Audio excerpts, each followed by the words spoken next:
ये कहानी शुरू हुई एक लड़के से जिसका नाम था जैक। वो बहुत ही कम उम्र था लेकिन बहुत ही ज्यादा समझदार था। पढ़ाई के साथ साथ वो अपने ग्रैंडफादर का ख्याल भी रखता था और एक शॉप पर काम भी करता था। वन डे वो शॉप पर काम करता है और वहाँ उसके कॉलेज के कुछ फ्रेंड्स आते हैं। जैक उनसे बात करने की कोशिश करता है लेकिन वो उसे इग्नोर कर देते हैं।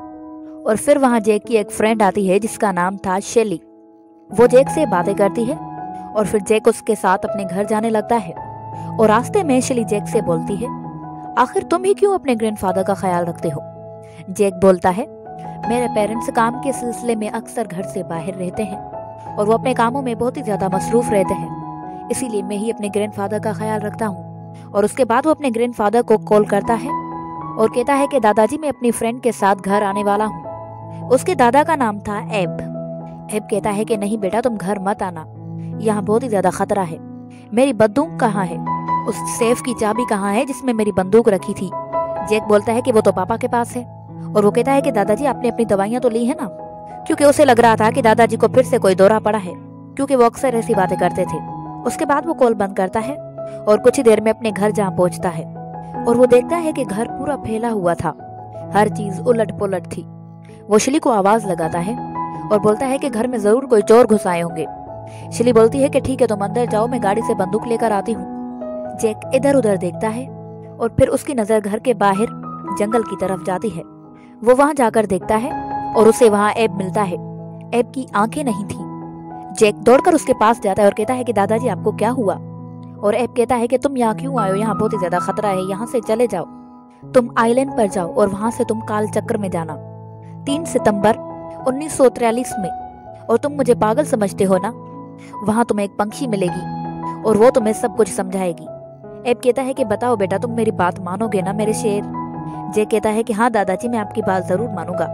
और उसके बाद एब मर जाता है। इस हादसे को 1 मंथ पूरा हो जाता है लेकिन जैक अभी भी उस गम से बाहर नहीं निकला था। जैक के पेरेंट्स उसे एक डॉक्टर को दिखाते हैं क्योंकि उनको लग रहा था कि जैक पागल हो गया है। और जैक डॉक्टर को बताता है कि दादाजी को मॉन्स्टर्स ने मारा है, लेकिन पुलिस के हिसाब से उन्हें किसी ने मारकर जंगल में छोड़ दिया और वहां जंगली जानवरों ने उनकी आंखें निकाल ली। और पोस्टमार्टम में ये पता चला कि उनको हार्ट अटैक हुआ था। लेकिन मुझे लगता है कि दादाजी को मॉन्स्टर्स ने मारा होगा, क्योंकि दादाजी ने मुझे उन मॉन्स्टर्स के बारे में बताया था।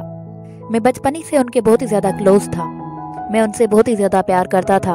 और दादाजी मुझे हमेशा वो बातें बताता जो जंग में हुई थी। और दादाजी ने मुझे मॉन्स्टर्स के बारे में भी बताया था। दादाजी उनसे जंग में लड़ा था और उनका कहना था कि वो कोई आम इंसान नहीं थे, बल्कि एक अजूबे थे और बहुत ही ज्यादा ताकतवर भी। वो मुझे अक्सर मैप के जरिए भी समझाते कि किस तरह उनने मॉन्स्टर्स को मारा था और कौन कौन सी जगह वो छुपे थे। लेकिन जब मैं ये बातें स्कूल में बच्चों को और अपनी टीचर को बताता तो वो सब मेरा मजाक उड़ाते। और मेरे पेरेंट्स भी अक्सर यही बात बोलते कि दादाजी बीमार हैं, इसीलिए वो कुछ भी बोल रहे हैं, और उसकी उम्र भी हो गई है। और इसीलिए मुझे भी लगा कि शायद वो सब सही बोल रहे हैं। दादाजी बीमार है, उनकी बीमारी की हालत की वजह से ही वो ऐसे हैं, और मैंने उनकी बातों पर ध्यान देना छोड़ दिया। वो मुझे अक्सर काल चक्र और बाल गिरा और वहाँ के अजूबे के बारे में बताते थे और वहाँ की दुनिया के बारे में कि वहाँ सब अजूबे ही रहते हैं। लेकिन मैंने भी फिर उनकी बातों को समझना और सोचना छोड़ दिया। और फिर उसके बाद जैक अपने पेरेंट्स के साथ घर आता है और फिर वो सब पैकिंग करते हैं कहीं जाने की। और फिर वो दोनों जैक को उसके कजन्स के यहाँ ले जाता है, जहाँ उसके सब कजन्स उसकी बर्थडे विश करते हैं। और उसके बाद जैक एक रूम में आ जाता है और वहाँ उसकी आंटी आती है और उसे एक लेटर देती है और कहती है कि ये दादाजी के सामान से मिला। जैक उसे खोल के देखता है, वो एक बुक था जिस पर लिखा था कि ये जैक के लिए और उस दुनिया के लिए जिसको वो तलाश करेगा। और जैक अपने पेरेंट्स के साथ फिर से डॉक्टर के पास जाता है और वो कहता है कि मुझे उस दुनिया में जाना है। और फिर उसकी डॉक्टर भी कहती है कि हाँ, इसे विल्स जाने दो, क्योंकि ये इसकी ख्याली दुनिया है। क्या पता वहां से होने के बाद ये सब कुछ समझ जाए कि ये जो कुछ बोल रहा है इसके दिमाग का फितूर है। क्योंकि कोई भी जैक की बातों पर यकीन करने के लिए तैयार नहीं था। जैक की मदर इनकार कर देती है। वो कहती है कि मैं अपने सारे काम काज छोड़ के इसके साथ नहीं जा सकती हूँ। और फिर जैक अपने फादर से कहता है कि प्लीज आप चलें, आप वहाँ पर अपना ही काम करना, आप वहाँ चल के अपना बुक लिखना और हम वहाँ खूब एंजॉय भी करेंगे, आप प्लीज मेरे साथ चलें। और उसकी डॉक्टर भी कहती है कि ये ठीक कह रहा है, आप एक दफा इसे वहाँ जरूर ले जाएं। और फिर जैक का फादर मान जाता है और फिर वो उसे विल्स ले जाता है विल्स में सिर्फ एक ही होटल था जहां वो रुकते हैं। और फिर जैक अपने फादर से कहता है कि मुझे बाल गिरह को देखना है। और फिर उसका फादर कुछ लड़कों को पैसे देता है और कहता है कि मेरे बेटे को आइलैंड पर घुमा कर आओ। और फिर वो लड़के उसे वहां ले जाने लगते हैं और आधे रास्ते में ही छोड़ देते हैं और बोलते हैं अब वो जो सामने पेड़ देख रहे हो ना, उसके बीच से ही होकर जाओ, हम इसे आगे नहीं चल सकते हैं। और फिर जैक वहां जाता है और बाल गिरह को बाहर से ही देखकर वापस आ जाता है। और फिर वो अपने फादर के साथ डिनर करता है और कहता है कि पापा मैं कल फिर उन लड़कों के साथ घूमने जाऊंगा जिनके साथ मैं आज गया था। नेक्स्ट डे दिखाया जाता है वो अकेला ही बाल गिरह आता है और उसके अंदर जाता है। अंदर से वो एक बहुत ही ज्यादा पुरानी हवेली की तरह थी और वहां अचानक जैक दो लड़कियों को देखता है और वो डर के मारे बेहोश हो जाता है। और जैसे ही उसकी आंख खुलती है तो उसके सामने कुछ बच्चे और एक लड़की खड़ी होती है। ये बच्चे और लड़की वही अजूबे थे जो जैक के ग्रैंडफादर ने उसे बताए थे। जैक उन सबसे कहता है कि ये कैसे मुमकिन है, तुम सब तो मर चुके हो ना। वो सब कहती हैं कि नहीं हम नहीं मरी हैं। और फिर वो जैक से कहती हैं कि मिस पेरिग्रीन ने हमें भेजा है कि हम तुम्हें लेकर आए, तुम जब यहाँ आ रहे थे तो उनने तुम्हें देख लिया था। जैक डरा हुआ था, वो वहां से भागकर सीधा होटल आता है, मगर वहां भी वो बच्चे और लड़कियां आ जाती हैं और होटल में सबको बहुत ही ज्यादा परेशान करके जैक को अपने साथ ले जाती हैं। जैक उनसे एक बार फिर बोलता है कि तुम सब जिंदा कैसे हो, क्योंकि 1943 में तुम सब पर बम गिरा था। वो लड़कियां कहती हैं कि ये 1943 ही है और ये हमारा चक्र है। और उसके बाद वो जैक को अपनी दुनिया में ले जाती हैं और वहां जैक मिस पेरिग्रीन से मिलता है जो कि उन सब बच्चों की मिस थी, उन सब बच्चों की देखभाल करती थी।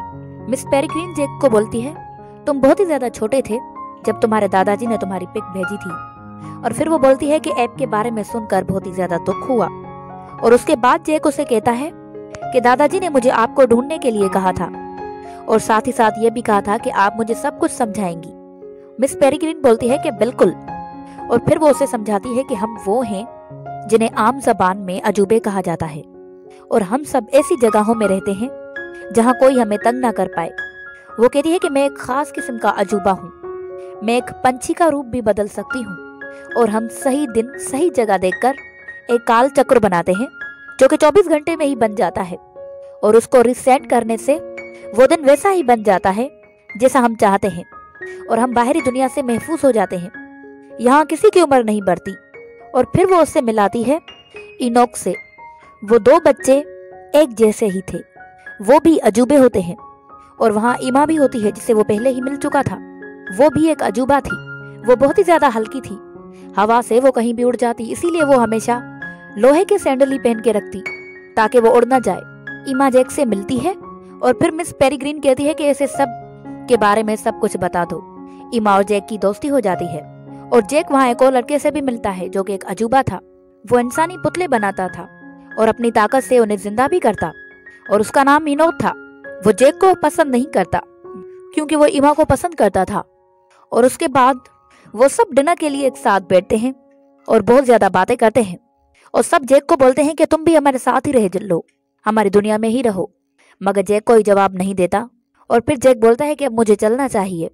और फिर सब उसे कहते हैं कि नहीं तुम रुक जाओ, तुम वक्त का बदलना तो देखकर जाओ जो कि मिस पेरिग्रीन बदलती है। और उसके बाद वो सब बाहर आते हैं और मिस पेरिग्रीन वक्त बदल के दिखाती है और फिर वो वापस उसी वक्त में आ जाते हैं। और अब जैक को वापस होटल जाना था उसके फादर के पास। इमा उसको रास्ता दिखाती है और फिर जैक उसे कहता है कि तुम भी मेरी दुनिया में चलो। वो कहती है कि नहीं, मैं तुम्हारे साथ तुम्हारी दुनिया में नहीं चल सकती हूँ, क्योंकि मैं जैसे ही इस चक्र से बाहर निकलूंगी तो मेरी उम्र खत्म हो जाएगी। और फिर जैक उससे कहता है कि मैं फिर यहाँ जरूर आऊंगा। और फिर जैसे ही वो विल से बाहर निकलता है, उसका फादर उसे ढूंढते ढूंढते वहां आ जाता है और देख लेता है। और फिर वो अपने बेटे पर गुस्सा करता है और कहता है कि तुम कहाँ थे और मैंने बहुत ही ज्यादा गलती कर दी तुम्हें यहाँ लाकर, मुझे तुम्हें यहाँ लाना ही नहीं चाहिए था। और फिर उसके बाद दिखाया जाता है वो अपने फादर के साथ बीच पर जाता है। वो अपने फादर के साथ वहाँ खूब एंजॉय करता है और घूमता है। और उसके बाद जैक मौका देखकर एक बार फिर मिस पेरिग्रीन के पास जाता है और उसे कहता है कि आखिर मेरे दादाजी की मौत कैसे हुई, मैं चाहता हूँ कि आप मुझे सब कुछ सच सच बताएं। मगर वो उसे कुछ नहीं बताती और वहाँ से चली जाती है। और फिर वहाँ इनो आता है और जैक को डराता है। और फिर वहाँ इमा आ जाती है और उसे अपने साथ ले जाती है। वो उसे बाहर जंगल में ले जाती है और एक बहुत बड़ा मॉन्स्टर्स दिखाती है जिसको मिस पेरिग्रीन मार रही थी। ईमा जेक से बोलती है कि क्या तुम इसे देख पा रहे हो? जेक कहता है कि हाँ बिल्कुल। ईमा कहती है कि हम में से कोई भी इसे नहीं देख पाता मिस पेरिग्रिन के अलावा, और तुम्हारा दादाजी इसे देख पाता था और अब तुम भी इसे देख पाते हो। इसका मतलब यह है कि तुम भी हम में से एक हो, तुम आम इंसान नहीं हो। और उसके बाद मिस पेरिग्रिन उसे बताती है कि मुझे तुम्हारे पैदा होते ही पता था कि तुम एक अजूबे हो, मगर मुझे एब ने मना करके रखा था कि मैं तुम्हें कभी ना बताऊं, क्योंकि वो चाहता था कि तुम अपना बचपन आम बच्चों की तरह गुजारो, और वो चाहता था कि ये सब तुम्हें तुम्हारे 18 जन्मदिन पर पता चले। लेकिन उससे पहले ही वो मर गए।